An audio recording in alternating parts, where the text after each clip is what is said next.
Hello दोस्तों, नमस्कार। मैं हूं पंडित अवनीश दुबे और आप सभी देख रहे हैं आपका अपना यूट्यूब चैनल हिंदू हृदय को। दोस्तों, आज मैं आप सभी को सुनाऊंगा बालक ध्रुव के ध्रुव तारा बनने की कहानी। जी हाँ दोस्तों, पूरी कहानी इस वीडियो में मैं आप सभी को विस्तार से सुनाऊंगा। तो वीडियो शुरू करने से पहले अगर आप सभी मेरे चैनल पर नए हैं तो कृपया इस चैनल को सब्सक्राइब करें और बेल आइकन की घंटी को जरूर प्रेस करें। दोस्तों, स्वयंभू मनु और शतरूपा के दो पुत्र थे, प्रियव्रत और उत्तानपाद। उत्तानपाद की सुनीति और सुरुचि नामक दो पत्नियां थीं। राजा उत्तानपाद को सुनीति से ध्रुव और सुरुचि से उत्तम नामक दो पुत्र उत्पन्न हुए। यद्यपि सुनीति बड़ी रानी थी, परंतु उत्तानपाद का प्रेम सुरुचि के साथ अधिक था। एक बार सुनीति का पुत्र ध्रुव अपने पिता की गोद में बैठा खेल रहा था।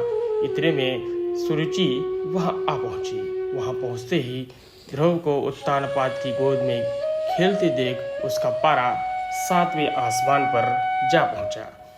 सौतन के पुत्र को अपने पति की गोद में वह बर्दाश्त न कर सकी।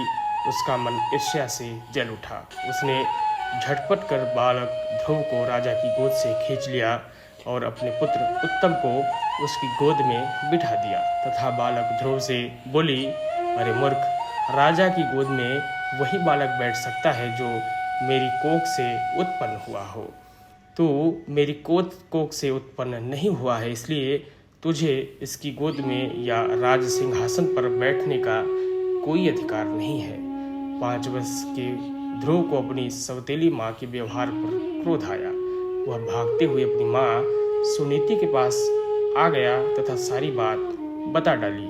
सुनीति बोली, बेटा, तेरी सौतेली माता सुरुचि से अधिक प्रेम के कारण तुम्हारे पिता हम लोगों से दूर हो गए हैं।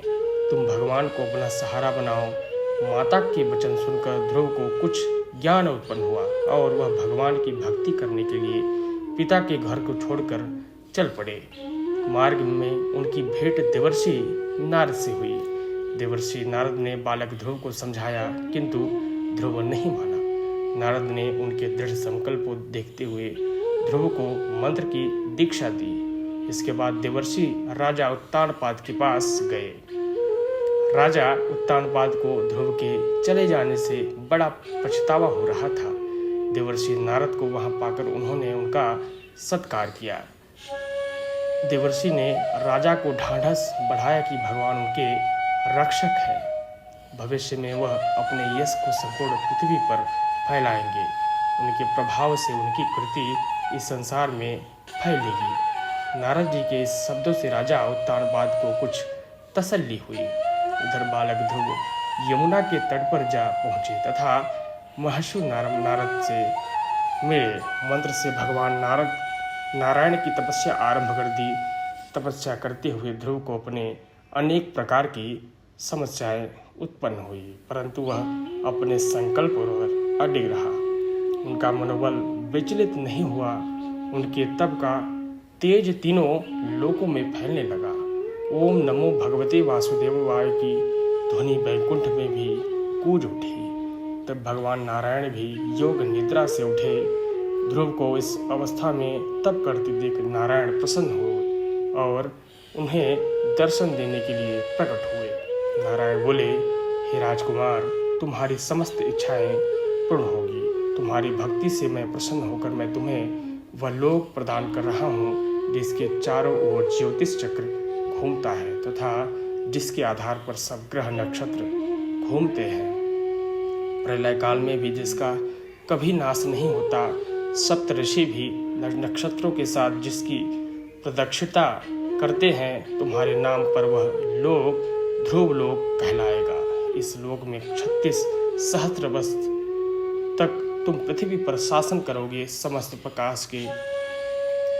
प्रकार के सर्वोत्तम ऐश्वर्य भोग कर अंत समय में तुम मेरे लोक को प्राप्त करोगे। बालक ध्रुव को ऐसा वरदान देकर नारायण अपने लोक लौट गए। नारायण के वरदान स्वरूप ध्रुव समय पाकर ध्रुव तारा बन गया। दोस्तों, इस वीडियो में इतना ही। अगर ये वीडियो आप सभी को पसंद आया हो तो इस वीडियो को अधिक से अधिक शेयर करें और इस वीडियो को लाइक करके जाएं और एक प्यारा सा कमेंट जरूर करें। बहुत बहुत धन्यवाद।